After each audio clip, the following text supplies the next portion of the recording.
चाहे कोई भी फेस्टिवल हो, अगर आप पहले से इसकी प्रिपरेशन कर लेते हैं तो फेस्टिवल का मज़ा जो है वो दुगना हो जाता है। तो आज मैं आपके साथ शेयर करने वाली हूँ कि ईद उल अधा आने वाला है। उसके पहले अगर आप ये सारी तैयारियाँ करके रख लेंगे तो आप ईद उल अधा में अपने मेहमानों को भी अटेंड कर पाएंगे और सारे काम आपके चुटकियाँ बजाते ही मुकम्मल हो जाएंगे। तो चाहे कोई भी त्यौहार हो या आम दिन हो, उसके पहले हमें तैयारी कर लेनी चाहिए जिससे हमें काम में आसानी आए। तो चलिए आज मैं आपके साथ शेयर करती हूँ कुछ ऐसे टिप्स एंड ट्रिक जिससे आप अपने फेस्टिवल को अच्छे से एंजॉय कर पाएंगे।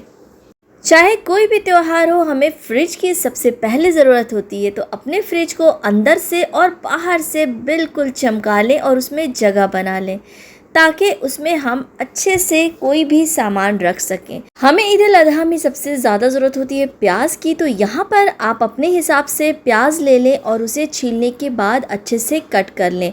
कट करके हम इसका बरिस्ता बनाएंगे। बरिस्ता की अगर वीडियो आपने नहीं देखी है कि हमें किस तरह से परफेक्ट बरिस्ता बनाना चाहिए, तो वो वीडियो मैंने अपलोड की हुई है अपने चैनल पर, आप वहां जाके देख सकते हैं या फिर मैं उसका लिंक डिस्क्रिप्शन बॉक्स में ज़रूर से दे दूँगी। तो यहाँ पर आपको जितनी भी ज़रूरत हो, 1 केजी 2 केजी आप प्याज ले लें, उसे छील लें और बिल्कुल महीन महीन सा इसे इस तरह से कट कर लें।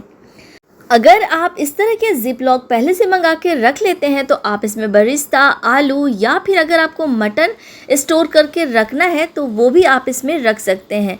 मटन स्टोर करने के लिए आप हड्डियों वाली पीस को बीच में रखें और मटन को साइड साइड में रख कर आप अगर इसे फ्रीज़ करना चाहते हैं तो फ्रीज़ कर सकते हैं।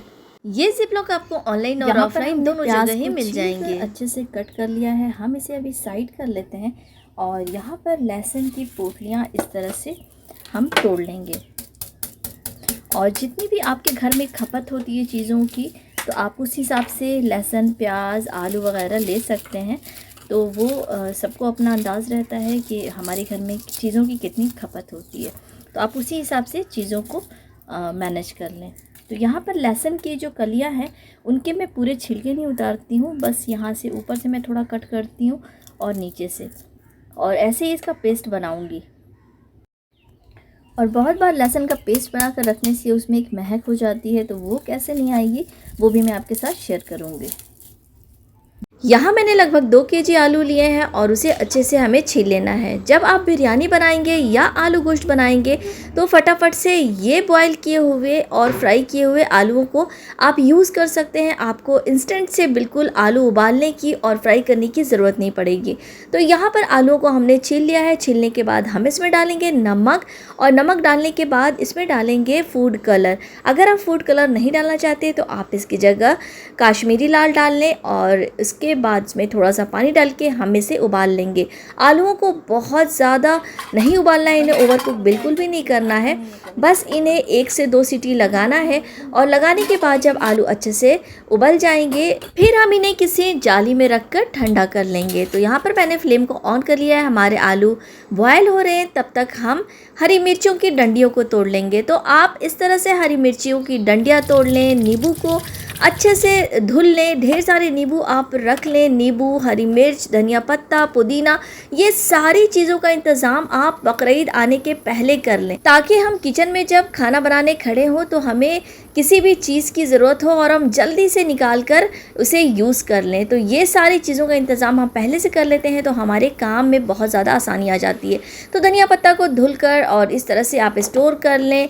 और साथ ही साथ मैंने यहाँ पर एक रॉ पपीता यानी कच्चा पपीता भी लिया है। इसका साइज़ बहुत बड़ा है, तो इसमें से मैं आधा यूज़ करूँगी और आधे को मैं स्टोर करके रखूँगी। तो यहाँ पर इसे पपीता को कट कर लेना है और सारे बीज वगैरह निकाल लेना है। और इसमें बहुत ही प्यारा सा फूल बना हुआ था और यहाँ पर मैं पपीते को छील कर उसके बाद इसका पेस्ट बनाऊंगी और साथ ही इसके एक ऐसी चीज़ डालूंगी जिससे आपका कबाब बनाना हो या फिर आपको इंस्टेंट गोश्त बनाना हो तो फटाफट से बन जाए और उसका टेस्ट भी अच्छा है।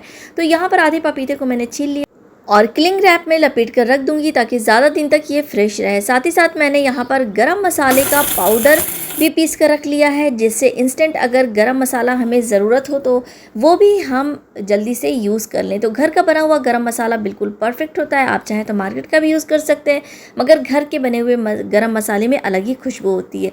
तो आप इस तरह से गरम मसाला, साथ ही साथ हमें ग्रिल जब हम बनाते हैं तो उसमें काली मिर्च की ज़रूरत होती है। तो काली मिर्च, इन सारी चीज़ों का पाउडर बना कर आप पहले से रख लें। तो ये सारी तैयारियां अगर आप बकरा ईद के पहले कर लेते हैं तो आपका काम इतना आसान हो जाता है कि आपको बिल्कुल पता भी नहीं चलेगा, ना ही थकावट होगी, और आपके सारे काम जल्दी जल्दी से हो जाएंगे। तो यहाँ पर आलू जो है वो भी उबल चुका है, और साथ ही साथ हमने प्याज कट की थी, उन्हें भी हम फ्राई कर लेंगे, उसका बरिस्ता बनाकर रख लेंगे। आप सिर्फ बकरा ईद में नहीं बल्कि आम दिनों में भी ये सारे काम अगर करके रखते हैं तो आपके घर के जो काम है वो बहुत हद तक आसान हो जाते हैं। तो अब यहाँ पर लहसुन की कलियाँ हमने जो अलग की थी उसमें थोड़ा सा पानी डाल के हमने इसका पेस्ट बना लिया है। बिल्कुल स्मूथ सा पेस्ट बन चुका है। अब लहसुन में हमारे महक ना आए उसके लिए हम इसमें डालेंगे लगभग 2 टेबल स्पून भरकर तेल, और साथ ही हम डालेंगे 1 टीस्पून भरकर नमक। तो यहाँ पर मैंने आधा केजी लहसुन लिया है और उसमें ये सारी चीज़ें हम डाल के पीस लेंगे, जिससे हमारा लहसुन बहुत दिनों तक फ्रेश बना रहता है और उसमें एक स्मेल जो आती है वो बिल्कुल भी नहीं आती है। अब आप कोई भी एयरटाइट कंटेनर ले लें और उसे अच्छे से सुखा लें। गीले कंटेनर में आप बिल्कुल भी ये सारे पेस्ट ना रखें। यहाँ हमने पेस्ट बना लिया है, और आप पेस्ट बनाते टाइम देखिए कि पेस्ट जो है वो हल्का सा हमें गर्म लगता है जब हम इन्हें पीसते हैं, तो लहसुन का या फिर अदरक का। तो जब आप इन्हें कंटेनर में शिफ्ट करें तो थोड़ी देर इन्हें खोल के रख दें और उसके बाद इसके जो ढक्कन है वो लगाएं। यहाँ प्याज का कलर बिल्कुल गोल्डन सा आ गया है, तो अब हम इन्हें साइड करेंगे और एक्स्ट्रा तेल जो भी है वो निकाल लेंगे, और प्लेट पर इस तरह से पेपर टॉवल रख कर हम इस पर इन्हें फैला लेंगे। अगर हम बिरयानी करके रख लेंगे तो हमारा आधे से ज़्यादा काम हल्का हो जाएगा, क्योंकि मटन के बहुत सारे आइटम में हम इसे यूज़ करते हैं, बिरयानी हो या फिर अदर आइटम, तो उसके लिए ये बहुत ज़रूरी होता है। तो आप इसे ज़रूर कर लें। बाकी बचे हुए प्याज को भी हम ऐसे ही गोल्डन ब्राउन होने तक फ्राई करेंगे। अब हमें अदरक छिलना है, तो उससे पहले आप अदरक को ज़रूर से भिगो के रख दें, जिससे अदरक हमारी अच्छे से छिल जाती है और ये कट भी आसानी से जाती है। तो यहाँ पर मैं अदरक और लहसुन को अलग अलग पीस रही हूँ, और अदरक के साथ मैं कुछ गरम मसाले पीस रही हूँ, क्योंकि अदरक लहसुन मैं एक साथ नहीं पीसती। बहुत से लोग अदरक नहीं खाना चाहते, तो अगर अदरक हम अलग से पीसेंगे तो हमें आसानी हो जाएगी। तो अदरक और गरम मसाले का जो पेस्ट है वो मैं साथ में बनाती हूँ, और लहसुन का पेस्ट वो मैं अलग बनाती हूँ। तो यहाँ पर अदरक गरम मसाले के पेस्ट में भी मैंने डाला है नमक और साथ में डाला है तेल, जिससे ये बहुत लंबे टाइम तक फ्रेश बना रहेगा। बहुत सी चीज़ों में हम अदरक का इस्तेमाल नहीं करते, हम सिर्फ लहसुन का इस्तेमाल करते हैं। तो आप अदरक लहसुन का पेस्ट अलग अलग पीस कर देखिएगा, उससे बहुत आसानी होती है। अब हम पीस लेते हैं पपीता। तो यहाँ पर कच्चे पपीते को मैंने काट लिया है, और इसके साथ मैं पीस रही हूँ पोस्ता दाना। इस तरह से अगर हम कबाब बनाते हैं या चॉप बनाते हैं और इस पपीते को हम यूज़ करते हैं तो उससे उसका टेस्ट बहुत अच्छा आता है। कबाब वगैरह बनाने में कच्चे पपीते का यूज़ होता ही होता है। तो यहाँ पर हम इसमें डालेंगे नमक, और साथ में मैंने इसमें थोड़ा तेल डाला है, और इसमें मैंने पानी का इस्तेमाल नहीं किया है। तो ये कच्चा पपीता को मैं पीस के रख रही हूँ। इस तरह से आप कच्चे पपीते को पीस कर देखिएगा, आपका कबाब, आपका चॉप, जिसमें भी आप डालेंगे बहुत ही लजीज बनकर तैयार होगा। यहाँ पर हमारी प्याज भी लाल हो चुकी है, और आप कोई काम करें या ना करें, ये प्याज वाला काम ज़रूर कर लीजिएगा, इसे फ्राई करके रख लीजिएगा। हमारे आलू भी गल चुके हैं, हमने इसका सारा पानी छान लिया है, और अगर आप चाहें तो इसमें एक तेज़पत्ता डालें और उसके बाद उसमें आलूओं को फ्राई करें। तो यहाँ पर प्याज निकालने के बाद उसी तेल में हम आलूओं को फ्राई करेंगे, और फ्राई करके रखने से इसकी शेल्फ लाइफ बढ़ जाती है। साथ ही साथ यहाँ पर हम टमाटर को भी कट कर लेंगे। तो यहाँ पर टमाटर के जो ऊपर का हिस्सा है वो मैंने काट लिया है, और इसे बड़े बड़े हिस्सों में हम काट लेंगे। और आलू भी हमारे देखिए बड़े बड़े जो है पीसेस इसके बने हुए हैं। इससे आप आलू गोश्त बनाएं या फिर बिरयानी, आप मुझे दुआएं देकर जाएंगे, क्योंकि आपका काम इतना आसान हो जाएगा ना कि आप मुझे कमेंट बॉक्स में खुद से ही कमेंट करेंगे और बताएंगे कि आपका काम कितना आसान हो गया। अब यहाँ पर टमाटर की मैंने पीसेस कट की हैं। तेल अगर आप चाहें तो कम कर सकते हैं, और उसमें फ्राई करेंगे हम इन टमाटर को। यहाँ पर टमाटर जो है उसके थोड़े छींटे उड़ते हैं, तो आप केयरफुली इन्हें फ्राई करें। फ्राई करने के बाद टमाटर को पीसने से टमाटर की शेल्फ लाइफ बढ़ जाती है और इसका टेस्ट भी बहुत अच्छा आता है, और छिलके देखिए इस तरह से खुद से ही अलग होना शुरू हो जाते हैं। तो टमाटर को भी हमने यहाँ पर तेल में इस तरह से फ्राई कर लिया है, और ये काम आप बहुत केयरफुली कीजिएगा। फ्राई करने के बाद हम इन्हें ठंडा कर लेंगे। यहाँ मैंने आलूओं को भी फ्राई करके निकाल लिया है और इसे भी मैं ठंडा कर लूँगी।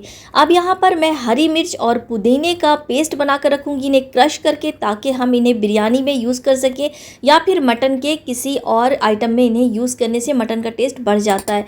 तो यहाँ पर पुदीना और हरी मिर्च, साथ में मैंने इसमें नींबू डाला है और थोड़ा सा नमक। इसे हमें पेस्ट नहीं बनाना है, हल्का सा इसे दरदरा रखना है। तो इसे भी मैंने स्टोर कर लिया है इस तरह से आप जब बिरयानी बनाने चलेंगे तो आपकी बिरयानी झटपट से बन जाएगी। साथ ही मैंने यहाँ पर टमाटर का पेस्ट भी बना लिया है। हमारे आलू भी ठंडे हो चुके हैं और यहाँ पर मैंने ज़िप लॉक लिया है और इसे अच्छे से पहले मैं पोंछ लेती हूँ। इस तरह से किसी भी पेपर टॉवल से आप पोंछ लें। उसके बाद यहाँ हमारा बरिस्ता यानी प्याज का बिरयान वो भी ठंडा हो चुका है और बिल्कुल क्रिस्पी बना है, वो इसमें हम स्टोर कर लेंगे। यहाँ पर ज़िप लॉक कर लेंगे। आप इसे किसी भी रेसिपी बनाने में यूज़ कर सकते हैं। साथ ही मैंने आलूओं को भी ठंडा कर लिया है और ठंडा करके इसी भी ज़िप लॉक में रखूँगी। और आलूओं को मैं फ्रीज़र में रखती हूँ और जब भी बिरयानी बनाना हो, आलू गोश्त बनाना हो, मैं इन्हें फ्रीज़र से पहले निकाल देती हूँ और जो भी रेसिपी बनानी हो वो बनाती हूँ। तो इस ईद उल अज़हा के मौके पर मैंने सारी तैयारियाँ मुकम्मल कर ली हैं। आप भी झटपट से सारी तैयारियाँ कर लें, क्योंकि त्योहार के दिन हमें बिल्कुल भी टाइम नहीं मिलता है। अगर आप ये सारी प्रिपरेशन पहले से कर लेंगे तो आप अपने मेहमानों को भी अटेंड कर पाएंगे और फेस्टिवल को भी एंजॉय कर पाएंगे। तो आई होप आपको ये सारी तैयारियां अच्छी लगी होंगी। तैयारियां अच्छी लगें तो आप ज़रूर से मुझे कमेंट कीजिए, वीडियो को लाइक कीजिए और चैनल पे पहली बार आए तो ज़रूर से सब्सक्राइब कीजिए। आप सभी को ईद उल अज़हा मुबारक। मिलते हैं नेक्स्ट वीडियो में, तब तक के लिए बाय बाय।